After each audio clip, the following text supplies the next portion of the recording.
بسم اللہ الرحمن الرحیم اعوذ باللہ من الشیطان الرجیم وَإِذْ قَالَتِ الْمَلَائِكَةُ يَا مَرْيَمُ إِنَّ اللَّهَ اصْطَفَاكِ وَطَهَّرَكِ وَاصْطَفَاكِ عَلَى نِسَاءِ الْعَالَمِينَ۔ عزیز طلبہ کرام، سبق نمبر 252، آیت نمبر 42 تا 47۔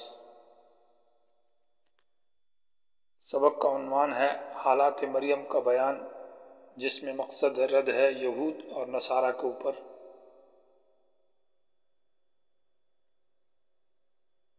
شروع میں ولادت مریم کا ذکر تھا، اور اس کے بعد پھر کفالت مریم کا ذکر ہوا، قبول حسن، انبات حسن اور کفلہا زکریا۔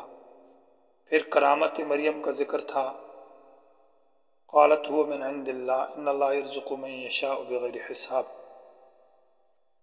درمیان میں بطور جملہ معترضہ کے حضرت زکریا علیہ السلام، جو کہ حضرت مریم کے کفیل اور پرورش کرنے والے تھے، ان کا تذکرہ تھا، ان کے عجز کا بیان تھا۔ یہاں سے پھر اسی مسئلے کو ذکر کیا جا رہا ہے کہ حالات مریم، اور مقصد اس میں رد ہے یہود اور نصارہ کے اوپر۔ تو وَإِذْ قَالَ میں وہ عطفہ ذکر کیا، کیونکہ پہلے جو مریم کے واقعات ہیں انہی پر اس واقعے کا عطف ہے۔ درمیان میں حضرت زکریا علیہ السلام کا واقعہ بطور جملہ معترضہ ہے۔ یہود پر رد اس طرح ہے کہ یہود حضرت مریم کو بدنام اور زانیہ اور باغیہ سمجھتے تھے، تو حضرت کی مریم کی پاک دامنی ذکر کی ہے۔ جبکہ نصارہ کے اوپر رد ہے وہ اس طور پر کہ وہ حضرت مریم کو معبودہ مانتے تھے، عبادت کرتے تھے، تو صفات عجز ذکر کی ہے کہ وہ عابدہ ہے، معبودہ نہیں۔ اقنتی لربکی واسجدی وارکعی، یہ صفات عبادت عابدہ کی صفات ہے، معبود کی صفات نہیں ہے۔ وَإِذْ قَالَتِ الْمَلَائِكَةُ، اور جس وقت کہا فرشتوں نے، یا مریم، اے مریم، ان اللہ اصطفاک، کی بے شک اللہ نے چنا ہے تجھ کو، وطہرک، اور تجھے صاف کیا ہے، اور چنا ہے تجھے علی نساء العالمین، تمام کائنات کی عورتوں پر۔ یہ جو خطاب ہے فرشتوں کا مریم سے، اس کے بارے میں یہ اختلاف ہے کہ آیا مریم نبیہ تھی یا نہیں۔ تو ابن حزم اور عاشور جو بات کے ہیں، ان کا مذہب یہ ہے کہ یہ مریم نبیہ تھی، لیکن جمہور اہل سنت والجماعت کا مسلک یہ ہے کہ یہ نبیہ نہیں تھی، البتہ فرشتوں نے اس سے جو کلام کیا ہے یہ اس کی ولیت تھی، اس کی کرامت تھی۔ وَإِذْ قَالَتِ الْمَلَائِكَةُ، جب فرشتوں نے کہا یا مریم، گویا کہ اللہ نے کلام بواسطہ فرشتوں کے حضرت مریم سے کیا۔ ان اللہ، بے شک اللہ تعالیٰ نے اصطفا کی، تجھے چنا ہے۔ استفاء سے مراد یہاں یہ ہے کہ ولادت حضرت مریم کی وہ بطور نظر کے ہوئی ہے، انی لک ما فی بطنی محررا میں، تو اللہ تعالیٰ نے اس کو قبول کیا ہے، فتقبلہا ربہا بقبول حسن، کہ اللہ تعالیٰ نے مریم کے اندر بڑی خیر برکت رکھی ہے، تو گویا کہ یہ استفاء ہے، چنا ہے۔ اسی طرح وَأَنبَتَہا نَبَاتًا حَسَنًا، کہ اس کی تربیت بھی بہت اعلیٰ طریقے سے کی ہے کہ دنوں میں اس طرح بڑھتی تھی جیسے سال میں عام عورتوں سے، یہ بھی استفاء ہے۔ وَكَفَّلَہا زکریا، اور حضرت زکریا کی پرورش میں یہ بھی استفاء ہے، مانا اس کو چنا ہے۔ اور حضرت مریم کی کرامت وجد عندہا رزقا، یہ موسم گرما میں سردی کا میوہ اور سردی میں گرمی کا میوہ جو ان کو ملتا تھا، ناشنا قسم کی خوراک، یہ بھی گویا کہ استفاء مریم ہے۔ تو ان استفاء کا ذکر ہے۔ وَطَہَّرَکِ، اور تجھے صاف رکھا ہے، عن مسیس الرجال، کہ تیرے قریب کسی مرد نے نہ بطور نکاح نہ بطور بغی کے ہاتھ لگایا ہے۔ تو رد ہے یہود کے اوپر کہ وہ اس کو زانیت سمجھتے تھے اور بدکارہ سمجھتے تھے، علیہ باللہ۔ اور حضرت مریم کے حالات کو یہود نے چھپایا ہوا تھا، بیان نہیں کرتے تھے، اللہ تعالیٰ نے ان کو بیان کیا ہے۔ وَاصْطَفَاكِ، اور تجھے چنا ہے، علی نساء العالمین، کائنات کی عورتوں پر۔ یہ استفاء خاص ہے، اور وہ یہ مراد ہے کہ چنا، تکرار نہیں ہے عبارت کے اندر۔ پہلے استفاء کے جو وجوہات تھی وہ میں نے وہ بیان کی گئی آپ کے سامنے۔ وَاصْطَفَاكِ سے مراد یہ ہے کہ آپ سے بچہ جو پیدا ہوگا وہ بغیر خاون کے، اور عیسیٰ علیہ السلام کی جو ایک خاص قسم کی ولادت ہے آپ سے، یہ دنیا میں اس طرح کسی اور عورت کو یہ مقام حاصل نہیں ہے، تو یہ استفاء مراد ہے۔ وَاصْطَفَاكِ کی تجھے چنا ہے عَلَى نِسَاءِ الْعَالَمِينَ تمام کائنات کی عورتوں پر، کہ یہ ایک خاص فضیلت تجھے حاصل ہے۔ آیا تمام عورتوں میں سب سے اعلیٰ مرتبے والی کون ہے؟ تو اس میں مختلف روایات ہیں۔ بعض روایات میں صرف حضرت مریم کا ذکر ہے، بعض میں حضرت مریم اور حضرت خدیجۃ الکبریٰ رضی اللہ تعالیٰ عنہ کا ذکر ہے، بعض میں پھر حضرت فاطمہ کا ہے، اس طرح حضرت عائشہ کا ہے، آسیہ کا ہے۔ لیکن حدیث کنز العمال کی ہے اور حدیث حسن ہے کہ جس میں سب سے پہلا مرتبہ حضرت مریم کا ہے، اور دوسرا فاطمہ کا ہے، اور تیسرا حضرت خدیجۃ الکبریٰ کا ہے۔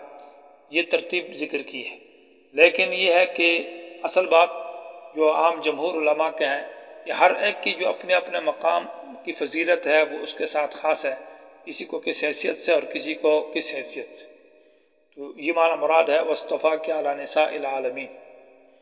یا مریم مقنتی لربک واسجدی، اے مریم تابعداری کر لربی کے اپنے رب کے لیے۔ قنوت عبادت کو کہتے ہیں اور عام عبادات مراد ہے، تو اپنے رب کی عبادات کے سامنے تابعدار ہو جا، واسجدی سجدہ کر اور رکوع کرنے والوں کے ساتھ۔ تو یہ صفات جو ہے قنوت معنی عبادت، سجدہ اور رکوع، یہ صفت جو ہے نا عابدہ کی ہے، یہ معبود کی نہیں ہے، عیسائیوں کے پر نصارہ پر رد ہے۔ تو سجدہ اور رکوع سے مراد یہ ہے کہ نماز ہے، لیکن سجدہ کو مقدم کیا رکوع کے اوپر، یہ وہ ترتیب کے لیے نہیں ہے، ایک تو یہ ہے مطلق جمع کے لیے، معنی نماز کے اندر رکوع بھی اور سجدہ بھی۔ دوسری وجہ ہے کہ آیت کے فواصل کی رعایت کے لیے ورکعی کو مؤخر کیا، کیونکہ مع الراکعین کی اور العالمین کے ساتھ مناسبت کی وجہ سے ورکعی کو مع الراکعین کے ساتھ ذکر کیا، اس کو فواصل الآیت کی رعایت کی وجہ سے ایسا کیا ہے۔ بعض حضرات کہتے ہیں کہ یہود کے نماز میں رکوع نہیں تھا، تو جو سورہ بقرہ میں ورکعوا مع الراکعین، تو اس سے مراد یہ ہے کہ رکوع کرو، لیکن اصح قول یہ ہے کہ یہود کے مذہب میں رکوع تھا۔ حضرت مریم کو حکم ہے کہ ورکعی مع الراکعین، اور راکعین مذکر کا صیغہ استعمال کیا کہ حضرت مریم کی نماز مردوں کی طرح تھی، اس طرح یعنی وکانت من القانتین جو آیت ہے کہ اس کی تابعداری اور عبادت، قانتین جو مذکر کا صیغہ ہے اس میں اشارہ ہے کہ آپ کی نماز بہت اعلیٰ قسم کی نماز تھی، جس میں انتہائی ادب، احترام، خشوع اور عاجزی تھی، جیسے مرد نماز پڑھتے ہیں، کامل نماز کی طرف اشارہ ہے۔ ذالک من انباء الغیب نوحیہ، یہ آیت کا عنوان ہے صدق و اثبات صدق الرسول، آخری رسول کے صداقت کا اثبات ہے، سچائی کا، صدق کا۔ تو یہ بطور جملہ معترضہ کا ہے، اور قرآن چونکہ خطابت کی کتاب ہے تو انداز خطیبانہ ہے۔ خطیب جب تقریر کرتا ہے تو درمیان میں جملہ معترضہ ذکر کر کے پھر اپنی بات کو دوبارہ ذکر کرتا ہے کہ آمدم برسر مطلب۔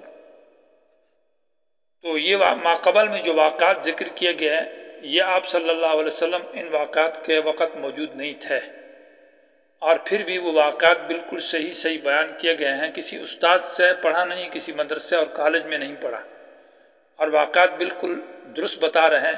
تو معلوم ہوا کہ یہ واقعات کہاں سے آئے ہیں، تو یہ تو اللہ نے بتایا ہے، اور اللہ جس کو ایسی باتیں بتاتا ہے تو وہ بذریعہ وحی بتاتا ہے، اور وحی کے ذریعے جس کو ایسے واقعات بتایا جائے وہ نبی ہوتا ہے، اس لیے یہ آخری رسول، یہ پیغمبر ہے اور سچا رسول ہے۔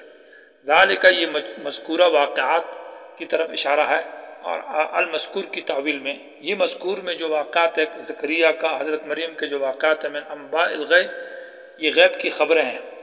انباء جمع نبا کی ہے، عظیم الشان خبر کو کہا جاتا ہے۔ الغیب معنی ما غاب عنکم، جو تم سے غائب ہے، یعنی اے پیغمبر یہ واقعات تجھ سے بھی غائب اور تیری قوم سے ہے۔ ما کنت تعلمها ولا قومک، سورہ ہود کے اندر ہے کہ آپ بھی اس کو نہیں جانتے تھے اور آپ کی قوم بھی اس کو نہیں جانتی تھی۔ نوحی ہی، ہم نے اس کو وحی کیا، ان واقعات کو الیک تیری طرف، اور جس کی طرف وحی کی جائے ایسے واقعات تو وہ نبی ہوتا ہے۔ وما کنت لدیہم سے تصریح کی جا رہی ہے کہ آپ موجود نہیں تھے۔ وما کنت ان لوگوں پر رد ہے کہ پیغمبر حاضر ناظر ہر جگہ موجود ہے۔ وما کنت لدیہم، اور اے پیغمبر نہیں تھے آپ ان کے پاس موجود اور حاضر، اذ یلقون اقلامہم، جس وقت وہ ڈال رہے تھے اپنی قلموں کو سمندر کے اندر۔ جب ان کا یہ اختلاف چلا کہ حضرت مریم کی ماں نے حضرت مریم کو جب پیش کیا بیت المقدس میں تربیت کے لیے، تو اس نے آ کر کہا ہادی المنظورۃ المقبولۃ، یہ منظورہ جو نظر کی ہوئی ہے اور یہ مقبول ہے، اللہ نے اس کو قبول کیا ہے، اور قبولیت کی علامت یہ ہے کہ حضرت زکریا علیہ السلام کی کفالت میں اس کی ذمہ میں دی ہے اس کو۔ تو اس کو تربیت کون کرے گا؟ تو اس میں اختلاف ہوا، یہ ہر جو تھا وہاں علماء تھے یا طلباء تھے جو رہنے والے تھے، اور ان میں حضرت زکریا علیہ السلام بھی تھے کہ اس کی تربیت کون کرے گا؟ تو ہر ایک نے چاہا کہ میں کروں گا۔ تو اس کے بارے میں پھر قرآن اندازی کی گئی ہے، اور قرآن اندازی اس طرح کی ہے کہ اپنی قلمیں جو ہے جس سے تورات لکھی جاتی ہے، انجیل لکھی جاتی ہے، ان قلموں کو سمندر میں ڈالیں، جس کی قلم پانی کے اوپر ٹھہر جائے اور پانی اس کو بہائے نہ، تو وہ اس کی تربیت کرے گا۔ وہ زکریا علیہ السلام کی قلم جو ہے پانی کے اوپر ٹھہر گئی اور پانی اس کو بہا کر نہ لے گیا، جبکہ باقی قلمیں پانی میں بہہ گئی اور چلی گئی۔ اور اس کے اندر گویا کہ ایک روحانی طاقت تھی حضرت زکریا علیہ السلام کی قلم کے اندر، اس لیے تربیت انہوں نے کی۔ اذ القون، جس وقت ڈال رہے تھے اپنی قلموں کو، ایہم، کہ کون ان میں سے، یکفلو، پرورش کرے گا مریم کی، کفالت مانا پرورش کرنا، تربیت کرنا۔ اور ایہم سے یا عبارت ماخذ ایہم یعلمون، کہ ان میں سے جان لے، کہ ان کو پتہ چل جائے، یہ قرآن اندازی اس لیے کی جا رہی ہے ایہم یعلمون، کہ ان میں جان لے کہ یکفل مریم، کہ کون ہے وہ آدمی، یعلمون ایہم یکفل مریم، کہ یہ جان لے کہ ان میں سے کون مریم کی کفالت کر رہا ہے۔ وما کنت لدیہم، دوسرے، اور آپ موجود نہیں تھے، اذ یختصمون، جس وقت یہ بحث کر رہے تھے۔ اختصام کا مطلب جھگڑا نہیں ہے، نفس قولی اختلاف ہے کہ ہر ایک آدمی یہ کہہ رہا تھا کہ اس کی تربیت میں کروں، دوسرا کہتا میں کروں، تو اس میں مسئلہ اشتباہ جب ہو تو اقتراع یعنی قرآن اندازی کی گئی ہے، اور یہ سنت طریقہ ہے۔ اذ قالت الملائکۃ یا مریم، یہاں سے حضرت عیسیٰ علیہ السلام کے عجز کے واقعات کا ذکر ہے کہ پہلے مریم کا عجز بیان ہوا، اور مریم کی ماں کا عجز، اور عمران کا، اور انبیاء کا۔ یہاں تیسرا حصہ شروع ہے جس کے اندر یہ بات ہے کہ حضرت عیسیٰ علیہ السلام کی عبدیت اور عجز کے اوپر نکات کا بیان چل رہا ہے۔ تو اس قالت الملائکۃ یا مریم سے ابھی 25 نکات عجز پیش کیے جائیں گے حضرت عیسیٰ علیہ السلام کی عبدیت اور عجز پر کہ وہ معبود اور الہ نہیں ہے۔